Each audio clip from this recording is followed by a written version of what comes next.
Hi all, today's topic is application of coordination compounds. Coordination compounds find application in wide variety of fields such as extraction of metal, analytical chemistry, biological importance in medicine, in electroplating, and for the estimation of hardness of water in modifying the redox behavior of metal ions. We can explain it. The first application is extraction of metal. That is, here complex formation is employed in most of the metallurgical operations. That is, we can extract silver from its ore, which is called Ag2S, is called silver glans, and from this we can extract silver. That is, for this first silver glans is treated with sodium cyanide in presence of air to form a soluble complex, that is sodium cyanide, silver cyanide complex is formed, and thus in the next step silver is precipitated by the addition of zinc. എന്നുവെച്ചാൽ silver ഒക്കെ അധികം react ചെയ്യാത്ത അൺറിയാക്ട് ആയിട്ടുള്ള Noble element ആണ്. ഇതിനെ നമുക്ക് extract ചെയ്യണമെങ്കിൽ കോംപ്ലെക്സോമെട്രി means complex formation പ്രിൻസിപ്പിളാണ് ഇവിടെ യൂസ് ചെയ്യുന്നത്. സിൽവർ ഗ്ലാൻസിൽ നിന്നും നമ്മൾ സിൽവറിനെ പ്രെസിപ്പിറ്റേറ്റ് ചെയ്യാൻ വേണ്ടിയിട്ട് ഫസ്റ്റ് സ്റ്റെപ്പിൽ സോഡിയം സയനൈഡുമായിട്ട് ട്രീറ്റ് ചെയ്തിട്ട് അവിടെ ഒരു സിൽവറും sodium cyanide silver cyanide complex form ചെയ്യാണ് ചെയ്യുന്നത്. ആൻഡ് നെക്സ്റ്റ് സ്റ്റെപ്പിൽ സിങ്ക് ഉപയോഗിച്ചിട്ട് അതിൽ നിന്നും സിൽവറിനെ പ്രസിപ്പിറ്റേറ്റ് ചെയ്തെടുക്കുന്നു. ഓക്കെ, ഇതാണ് കോംപ്ലെക്സിൻ്റെ first application in the extraction of metal. Second one in analytical chemistry. That is in both qualitative and quantitative analysis we use the principle of complex formation. എന്ന് വെച്ചാൽ നമ്മൾ മിക്സ്ചർ അനാലിസിസ് ഒക്കെ എടുക്കുകയാണെങ്കിൽ inorganic qualitative mixture analysis ഒക്കെ എടുക്കുകയാണെങ്കിൽ അതിൽ separation and main principle എന്ന് പറയുന്നത് സെപ്പറേഷൻ, അതേപോലെ തന്നെ ഐഡൻറ്റിഫിക്കേഷൻ.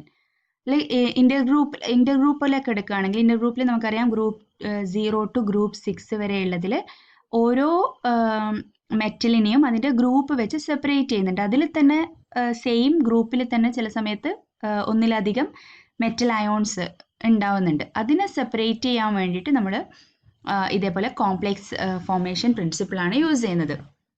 ഓക്കെ, അതിനൊരു എക്സാമ്പിൾ പറയുകയാണെങ്കിൽ സെപ്പറേഷൻ ഓഫ് മെറ്റലിന് ഒരു എക്സാമ്പിൾ പറയുകയാണെങ്കിൽ copper and cadmium which are present in the fourth group, which are present in the same group.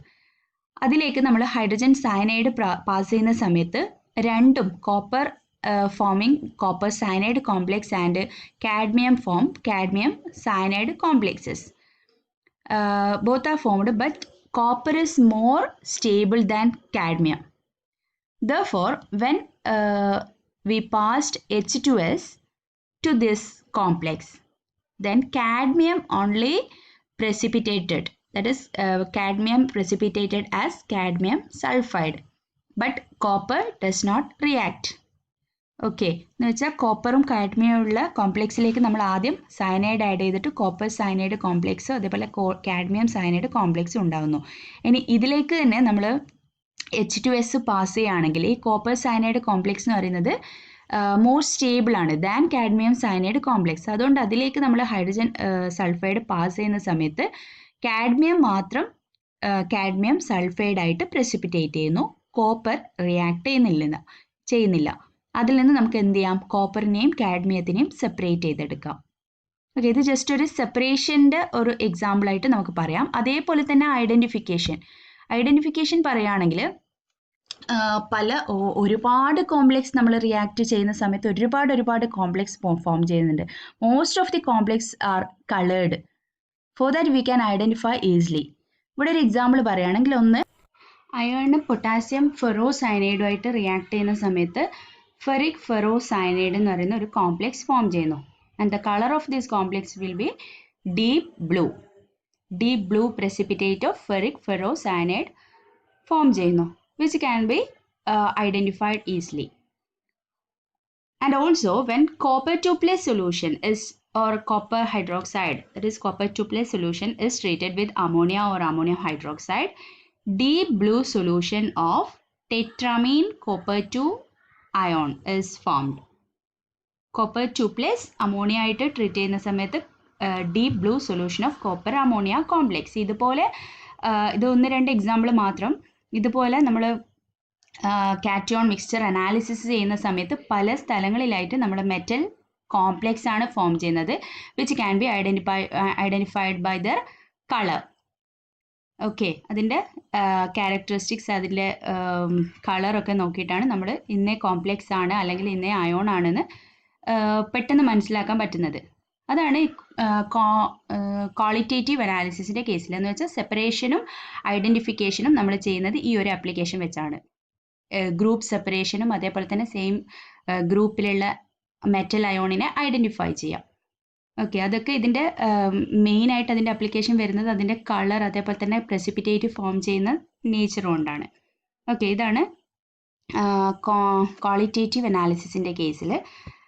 And also the other application is in the case of quantitative analysis, and in that first one is volumetric analysis. Volumetric analysis il complex inde application aanu complexometric titration. Adinte main example aanu EDTA titration. Complexometric titration, in this we are using the ligand EDTA. EDTA is a hexadentate ligand and which can form complex with almost all metal ion. That is, in the case of complexometric titration, when first the metal solution is treated with the indicator. First indicator is added to the metal solution, then metal indicator complex will be formed. And then this metal indicator complex is titrated against EDTA. Then metal indicator complex break and form metal EDTA complex. And the important thing is the metal EDTA complex should be more stable than metal indicator complex, and the indicator will becomes free. That is the end point. കോംപ്ലെക്സോമെട്രിക് ടൈട്രേഷനിൽ മെയിനായിട്ട് നമ്മൾ പറയുന്നത് EDTA titration ആണ്. അതിൽ ഇൻഡിക്കേറ്ററായിട്ട് നമുക്ക് എരിയോക്രോം black tea അതേപോലെ തന്നെ മ്യൂറിക് side ഒക്കെ ഇൻഡിക്കേറ്ററായിട്ട് use ചെയ്യാം. ഫസ്റ്റ് നമ്മൾ ഏതെങ്കിലും ഒരു മെറ്റൽ, അതായത് ഫോർ എക്സാമ്പിൾ മെഗ്നീഷ്യം അല്ലെങ്കിൽ കാൽസ്യത്തിൻ്റെ ഒക്കെ എസ്റ്റിമേഷൻ്റെ കേസിൽ മെഗ്നീഷ്യം സൊല്യൂഷൻ ആദ്യം എറിയോക്രോം ബ്ലാക്ക് ടീ ഇൻഡിക്കേറ്ററുമായിട്ട് റിയാക്ട് ചെയ്യും. എന്ന് വെച്ചാൽ ഇൻഡിക്കേറ്ററാണ് നമ്മൾ ആദ്യം ആഡ് ചെയ്യുന്നത്. അപ്പോൾ അവിടെ ഫോം ചെയ്യുന്നത് ഒരു കോംപ്ലെക്സ് ആണ്. മെറ്റലും ഇൻഡിക്കേറ്ററും തമ്മിൽ ഒരു കോംപ്ലെക്സ് ഫോം ചെയ്യുന്നു. പിന്നെ എന്ത് ചെയ്യുന്നു, ആ കോംപ്ലെക്സ് നമ്മൾ നെക്സ്റ്റ് സ്റ്റെപ്പിൽ ടൈട്രേറ്റ് ചെയ്യുന്നു EDTA ആയിട്ട്. EDTA എന്ന് പറയുന്നത് ഒരു ഹെക്സാഡെൻഡേറ്റ് ലിഗാൻഡ് ആണ്. EDTA എന്ന് പറയുന്നത് പെട്ടെന്ന് തന്നെ മെറ്റലുമായിട്ട് കോംപ്ലെക്സ് ഫോം ചെയ്യും. ആ സമയത്ത് മെറ്റൽ ഇൻഡിക്കേറ്റർ കോംപ്ലെക്സ് ഓരോന്നായി ബ്രേക്ക് ചെയ്തിട്ട് മെറ്റൽ EDTA കോംപ്ലെക്സ് ഫോം ചെയ്യും. അവസാന സ്റ്റെപ്പിൽ കംപ്ലീറ്റ് EDTA-യും മെറ്റലുമായിട്ട് റിയാക്ട് ചെയ്ത് കഴിഞ്ഞാൽ അവിടെ ഇൻഡിക്കേറ്റർ കംപ്ലീറ്റ് ആയിട്ട് ഫ്രീ ആവും. ആ സമയത്ത് ഇൻഡിക്കേറ്ററിൻ്റെ കളർ ആയിരിക്കും എൻഡ് പോയിന്റ് എന്ന് പറയുന്നത്. ഫസ്റ്റ് മെറ്റൽ ഇൻഡിക്കേറ്ററിൻ്റെ കളർ എന്ന് പറയുന്നത് ഡിഫറെൻറ്റ്.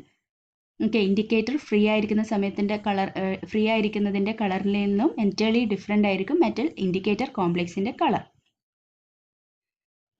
പിന്നെ അവിടെ ഒരു കാര്യം ശ്രദ്ധിക്കേണ്ടതെന്ന് വെച്ചാൽ മെറ്റൽ എപ്പോഴും ഇൻഡിക്കേറ്റർ യൂസ് ചെയ്യുമ്പോൾ metal indicator complex metal EDTA കോംപ്ലെക്സിനേക്കാളും ലെസ് സ്റ്റേബിൾ ആയിരിക്കണം. എന്നാൽ മാത്രമേ നമ്മൾ EDTA ആയിട്ട് ട്രൈറ്റേറ്റ് ചെയ്യുമ്പോൾ പെട്ടെന്ന് തന്നെ മെറ്റൽ ഇൻഡിക്കേറ്റർ കോംപ്ലെക്സ് അവിടെ ബ്രേക്ക് ചെയ്തിട്ട് മെറ്റൽ EDTA ആയിട്ട് കോംപ്ലെക്സ് ഫോം ചെയ്യുള്ളൂ. അവിടെയും നമ്മൾ അപ്ലൈ ചെയ്യുന്നത് ഈ കോംപ്ലെക്സ് ഫോർമേഷൻ പ്രിൻസിപ്പിളാണ്. Okay, next in the case of gravimetric analysis. The first example is the estimation of magnesium. We know that gravimetric analysis is concerned with the weighing of a substances that is precipitated from the solution. ഒരു സൊല്യൂഷനിൽ നിന്ന് നമ്മൾ precipitate ചെയ്തിട്ട് ആ precipitateൻ്റെ weight നോക്കിയിട്ടാണ് നമ്മൾ ഗ്രാവിമെട്രിയിൽ estimation നടത്തുന്നത്. ഫോർ എക്സാമ്പിൾ പറയുകയാണെങ്കിൽ മെഗ്നീഷ്യത്തിൻ്റെ എസ്റ്റിമേഷൻ നടത്തുകയാണെങ്കിൽ മെഗ്നീഷ്യത്തിലേക്ക് 8 hydroxy quinoline, this is quinoline എട്ടാമത്തെ പൊസിഷനിലാണ് hydroxy OH group. This is number 1 2 3 4 5 6 7 8. Eighth പൊസിഷനിൽ hydroxy group, that is 8 hydroxyquinoline when treated with magnesium ion, then a complex is formed, which is magnesium 8 hydroxyquinolinate, quinolate. ഇവിടെ 8 hydroxyquinoline എന്ന് പറയുന്നത് ബൈഡൻഡേറ്റ് ligand ആണ്, which can attach to the central metal ion through nitrogen or oxygen. That is, first it is attached with the nitrogen and the second it is attached with the oxygen, and a complex is formed, that is coordination number 4. Magnesium coordination number here 4. Magnesium 8 hydroxyquinolate complex will be formed, and next സ്റ്റെപ്പിൽ നമ്മൾ ഇതിൻ്റെ wait calculate ചെയ്തിട്ടാണ് ഇതിനെ analysis ചെയ്യുന്നത്. Okay, ഇതൊരു example. അതേപോലെ തന്നെ next example പറയുകയാണെങ്കിൽ നിക്കലിൻ്റെ estimation. In the case of nickel estimation we are using the reagent dimethyl glyoxime. Here nickel, when treated with dimethyl glyoxime, a complex, that is nickel dimethyl glyoximate, is formed. Okay, this is dimethyl glyoxime. Glyoxime എന്ന് പറയുമ്പം C double bond NOH. C double bond NOH, അതിലൊരു methyl group, രണ്ട് ഗ്ലയോക്സൈമിലും രണ്ട് methyl group, that is dimethyl. ഈ ഒരു ഗ്രൂപ്പിനെയാണ് നമ്മൾ ഗ്ലയോക്സൈം എന്ന് പറയുന്നത്. C double bond NOH, that is glyoxime. Dimethyl glyoxime when treated with nickel 2+. Here also it is bidentate ligand.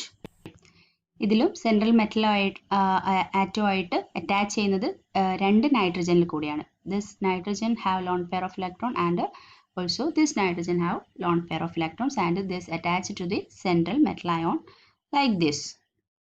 അതേപോലെ തന്നെ ഇതിൽ അറ്റാച്ച് ചെയ്തതിന് ശേഷം ഇവിടെ NOH. ഇനി ഇതിൻ്റെ ഇടയിൽ വരുന്നത് ഈ ഒരു ബോണ്ടിങ് കാണിക്കുന്നത് ഹൈഡ്രജൻ ബോണ്ടാണ്. ഇവിടെ ഒരു സിംഗിൾ കോവലൻ ബോണ്ടല്ല, ഇത് ഹൈഡ്രജൻ ബോണ്ടാണ് റെപ്രസെൻറ്റ് ചെയ്യുന്നത്. അതേപോലെ തന്നെ ഇവിടെയും ഹൈഡ്രജൻ ബോണ്ടാണ്. ഓക്കെ, അതില്ലാണ്ട് നിങ്ങൾ ജസ്റ്റ് ഒന്ന് ഈ ഒരു കോംപ്ലക്സ് വെച്ചിട്ടൊന്ന് വരച്ച് നോക്കിയാൽ മനസ്സിലാവും. നിക്കലുമായിട്ട് ഈ രണ്ട് നൈട്രജനുമായിട്ട് ബോണ്ട് ചെയ്യുന്നതായിട്ട് വരക്കുക. വരച്ച് കഴിഞ്ഞാൽ ഇവിടെയുള്ള ഹൈഡ്രജനും ഓക്സിജനും വെച്ചിട്ട് തിരിച്ച് ഓപ്പോസിറ്റായിട്ട് ഇടുകയാണെങ്കിൽ ഡൈമീഥൈൽ ഗ്ലയോക്സിമേറ്റ് ആണ്. എന്ന് വെച്ചാൽ ഇവിടെ നിന്നൊരു ഹൈഡ്രജൻ പോയിട്ട് അവിടെ മൈനസ് ചാർജ് ആണ്. എന്ന് വെച്ചാൽ ഒന്നിൽ ഒരു ഓക്സിജൻ മാത്രമേ ഉള്ളൂ, ഇവിടെ ഹൈഡ്രജൻ ഇല്ല. അങ്ങനെയാണെങ്കിൽ ഇത് കണക്ട് ചെയ്യുന്ന സമയത്ത് ഇവിടെ ഒരു ഹൈഡ്രജൻ ബോണ്ടിങ് വരും. ജസ്റ്റ് വരച്ചു നോക്കാം. ഓക്കെ, ഇതാണ് ഗ്രാവിമെട്രിക് അനാലിസിസിലുള്ള ആപ്ലിക്കേഷൻ. എന്ന് വെച്ചാൽ ഗ്രാവിമെട്രിക് അനാലിസിസിൽ നമ്മൾ മെറ്റലിൻ്റെ എസ്റ്റിമേഷൻ നടത്തുമ്പോൾ മെറ്റലിനെ ആദ്യം ഒരു ലിഗാൻഡ്, ഏതെങ്കിലും ഒരു ബൈഡൻഡേറ്റ് ലിഗാൻഡ് വെച്ചിട്ട് അല്ലെങ്കിൽ പോളിഡൻഡേറ്റ് ലിഗാൻഡ് വെച്ചിട്ട് കോർഡിനേറ്റ് ചെയ്തിട്ട് ഒരു കോംപ്ലെക്സ് ആണ് ഫോം ചെയ്യുന്നത്. ആ കോംപ്ലെക്സിൻ്റെ വെയിറ്റ് എടുത്തിട്ടാണ് മെഷർ ചെയ്യുന്നത്. Okay, that is the application in gravimetric analysis. And next in biological importance. Here also metal complexes are of great importance in several biological processes, and also here chlorophyll, we know that, which act as a photosensitizer in the photosynthesis of carbohydrate in plants, which is a complex of magnesium. And here magnesium 2+ is coordinated with the nitrogen of 4 heterocyclic ring structure. Okay, that is chlorophyll എന്ന് പറയുന്നത് നമുക്കറിയാം, it is a photosensitiser. ഫോട്ടോസിന്തസിസിൽ photosensitiser ആയിട്ട് act ചെയ്യുന്നത് ക്ലോറോഫിലാണ്. Chlorophyll എന്ന് പറയുന്നത് ഒരു മെഗ്നീഷ്യം കോംപ്ലെക്സ് ആണ്. ദാറ്റ് ഈസ് മെഗ്നീഷ്യം ഒരു 4 ഹൈഡ്രോസൈക്ലിക് നൈട്രജൻ റിങ്ങുമായിട്ട് കണക്ട് ചെയ്തിരിക്കുന്ന ഒരു സ്ട്രക്ചറാണ് chlorophyll, which act as a photosensitiser. അതേപോലെ തന്നെ വൈറ്റമിൻ B12 എന്ന് പറയുന്നത് ഒരു കൊബാൾട്ട് കോംപ്ലെക്സ് ആണ്. അതേപോലെ തന്നെ haemoglobin, we know that it's A red pigment of blood that act as the oxygen carrier. This is hemoglobin. Here also iron is connected to 4 heterocyclic ring. It is a iron complex. Okay, and next in medicine there are a lot of applications of complex in medicine. And for example, platinum 2 complexes, that is cis platin, that the compound is diamine dichloroplatinum 2 complexes, which is otherwise called cisplatin, which is most widely used drug for the treatment of cancer. And also here EDTA is used to treat lead poisoning. Here also lead is complexed with the EDTA, and we can identify the lead poisoning. And the next application is to finding the hardness of water. That is, we know that the hardness of water is mainly due to the presence of calcium and magnesium. So that the calcium and magnesium presence is calculated by titrating it with sodium salt of EDTA, and during this titration calcium and magnesium ions form stable complexes with the EDTA, which can be determined quantitatively. And also calcium EDTA complex and the stability of calcium EDTA complex and magnesium EDTA complex is quite different. Okay, these are the main applications of coordination complexes. That is, first one in medicine, then quantitative and qualitative analysis. That is, qualitative analysis means identification and separation of cation or mixture, and quantitative analysis is volumetric analysis, that is complexometric titration, and gravimetric gravimetric analysis. And next application, extraction of metal ions like gold and silver. And the last is finding the or calculation of total hardness of water. And also in biological processes like chlorophyll can act as a photosensitizer, that is chlorophyll is complexes, and also hemoglobin, blood hemoglobin is also a complex. These are the applications of complexes in several fields. Okay, thank you.